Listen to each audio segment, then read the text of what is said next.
আসসালামু আলাইকুম ওয়া রাহমাতুল্লাহ। প্রিয় দর্শক, আজ আমি আপনাদেরকে জানাবো আল্লাহ বিপদ মুসিবত দিয়ে তার পছন্দের বান্দাদের কিভাবে পরীক্ষা করেন সে বিষয়ে বিস্তারিত জানাবো এই ভিডিওটির মাধ্যমে। সবাইকে শেষ পর্যন্ত সঙ্গে থাকার জন্য বিশেষভাবে অনুরোধ করছি। বিসমিল্লাহির রহমানির রহিম। মহান আল্লাহ হযরত ইব্রাহিম আলাইহিস সালামের অনেক পরীক্ষা নিয়েছেন। কোরআনের কোথাও বলা হয়নি যে ফিরাউন কিংবা নমরুদের পরীক্ষা নেওয়া হয়েছে, বরং তাদেরকে গজবে ধ্বংস করা হয়েছে। আল্লাহ বিপদ মুসিবত দিয়ে তার পছন্দের বান্দাদের পরীক্ষা নিয়ে থাকেন। তাই বহু মুমিনের জীবনে দেখবেন দুঃখ কষ্ট ও বিপদাপদ লেগেই থাকে। এর কারণ ব্যাখ্যা করে রাসূল পাক সাল্লাল্লাহু আলাইহি ওয়াসাল্লাম বলেন, মুমিনের জন্য দুনিয়া কারাগার সদৃশ্য ও কাফিরের জন্য জান্নাত সদৃশ্য। এটি মুসলিম শরীফের হাদিস, হাদিস নম্বর 2956। রাসূল পাক সাল্লাল্লাহু আলাইহি ওয়াসাল্লাম আরো বলেন, আল্লাহ তাআলা যখন তার কোনো বান্দার মঙ্গল সাধনের ইচ্ছা করেন তখন দুনিয়ায় তাকে তাড়াতাড়ি বিপদ আপদের সম্মুখীন করেন, আর যখন তিনি কোনো বান্দার অকল্যাণের ইচ্ছা করেন তখন তার গুনাহের শাস্তি প্রদান থেকে বিরত থাকেন। অবশেষে কিয়ামতের দিন তাকে এর পরিপূর্ণ শাস্তি প্রদান করেন। আর আল্লাহ তাআলা যখন কোন সম্প্রদায়কে ভালোবাসেন তখন তাদেরকে পরীক্ষায় ফেলেন। যে তাতে সন্তুষ্ট থাকে তার জন্য আল্লাহর সন্তুষ্টি থাকে, আর যে তাতে অসন্তুষ্ট হয় তার জন্য আল্লাহ তাআলারও অসন্তুষ্টি থাকে। এটি তিরমিজি ও মিশকাত শরীফের হাদিস। আল্লাহর অনুগত ও পছন্দের বান্দারা বিপদ মুসিবতকে কল্যাণকর মনে করেন, কারণ তারা জানেন এটি অনেক বড় প্রাপ্তি। হযরত জাবির রাদিয়াল্লাহু তাআলা আনহু বলেন, রাসূল পাক সাল্লাল্লাহু আলাইহি ওয়াসাল্লাম ইরশাদ করেছেন, কিয়ামতের দিন বিপদে পতিত ব্যক্তিদের যখন প্রতিদান দেওয়া হবে তখন পৃথিবীর বিপদ মুক্ত মানুষেরা আফসোস করে বলবে, হায়, দুনিয়াতে যদি কাঁচি দ্বারা তাদের শরীরের চামড়া কেটে টুকরো টুকরো করে দেওয়া হতো। এটি তিরমিজি শরীফের হাদিস, হাদিস নম্বর 2402। মহান আল্লাহ তাআলা যাদের বেশি পছন্দ করেন তাদের দুঃখ কষ্ট দিয়ে পরিশুদ্ধ করেন এবং এক অনন্য মর্যাদায় নিয়ে যান। আবু সাঈদ খুদরি রাদিয়াল্লাহু তাআলা আনহু থেকে বর্ণিত, তিনি বলেন, আমি নবী করিম সাল্লাল্লাহু আলাইহি ওয়াসাল্লামের কাছে ছিলাম, তখন তিনি ভীষণ জ্বরে আক্রান্ত ছিলেন। আমি তার উপর আমার হাত রাখলে তার গায়ের চাদরের উপর থেকেই তার শরীরের প্রচন্ড তাপ অনুভব করলাম। আমি বললাম, হে আল্লাহর রাসূল সাল্লাল্লাহু আলাইহি ওয়াসাল্লাম, কত তীব্র জ্বর আপনার? তিনি বলেন, আমাদের অর্থাৎ নবী রাসূলদের অবস্থা এমনই হয়ে থাকে।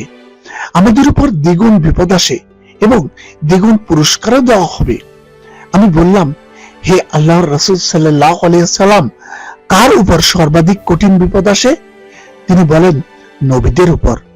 আমি বললাম, হে আল্লাহর রাসূল সাল্লাল্লাহু আলাইহি ওয়াসাল্লাম, তারপর কার উপর? তিনি বলেন, তারপর নেককার বান্দাদের উপর।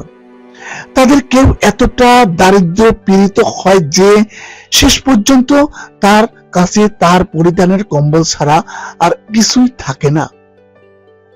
তাদের কেউ বিপদে এত শান্ত ও উৎফুল্ল থাকে যেমন তোমাদের কেউ ধন সম্পদ প্রাপ্তিতে আনন্দিত হয়ে থাকে। অন্য বর্ণনায় এসেছে, কোন ব্যক্তির জন্য বিনাশ্রমে আল্লাহর পক্ষ থেকে মর্যাদার আসন নির্ধারিত হলে আল্লাহ তার শরীর, সম্পদ অথবা সন্তানকে বিপদগ্রস্ত করেন। অতঃপর সে তাতে ধৈর্য ধারণ করলে শেষ পর্যন্ত মহান আল্লাহ কর্তৃক নির্ধারিত উক্ত মর্যাদার স্তরে উপনীত হয়। এটি আবু দাউদ শরীফের হাদিস, হাদিস নম্বর 3090। আবার সত্য মিথ্যাকে স্পষ্ট করার জন্য আল্লাহ তাআলা বিপদ আপদ দিয়ে থাকেন।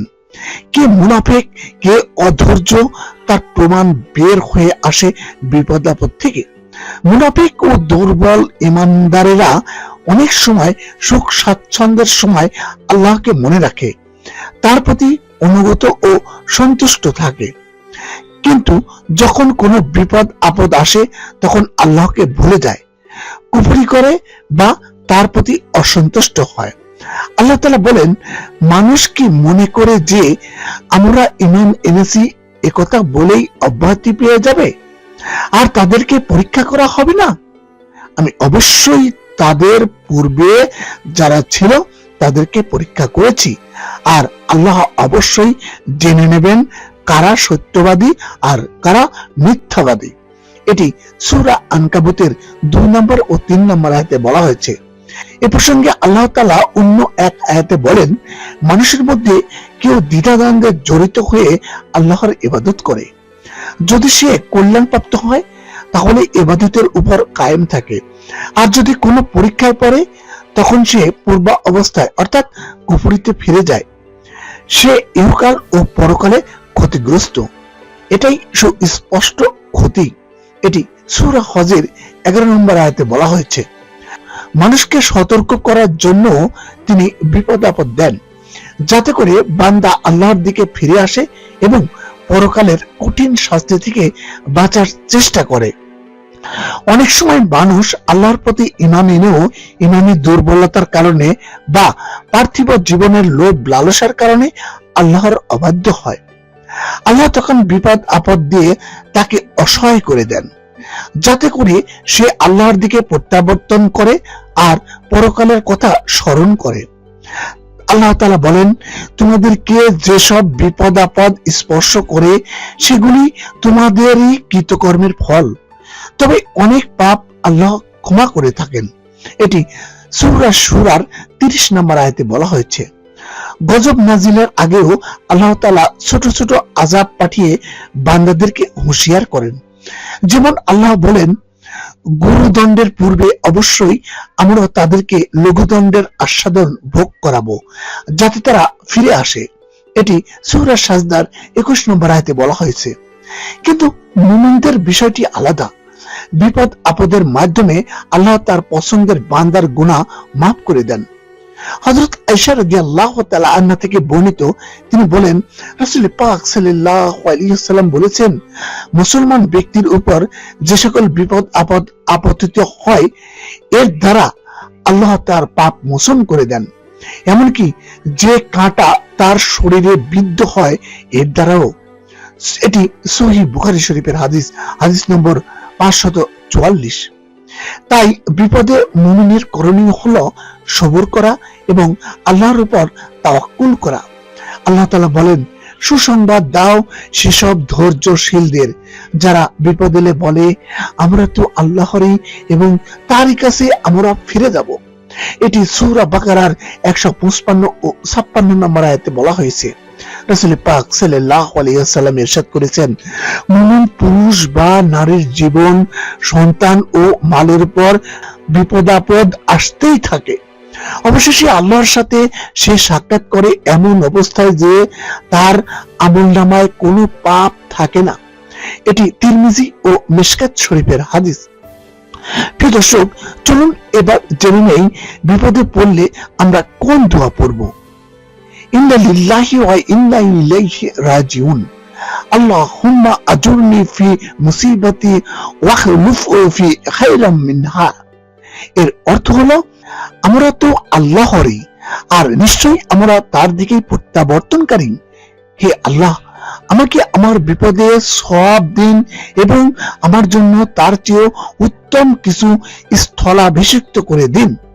মহান আল্লাহ তাআলা আমাদের সবাইকে বিপদ মুসিবতে ধৈর্য সহকারে মহান প্রভুর উপর তাওয়াক্কুল করার তৌফিক দান করুন, আমিন।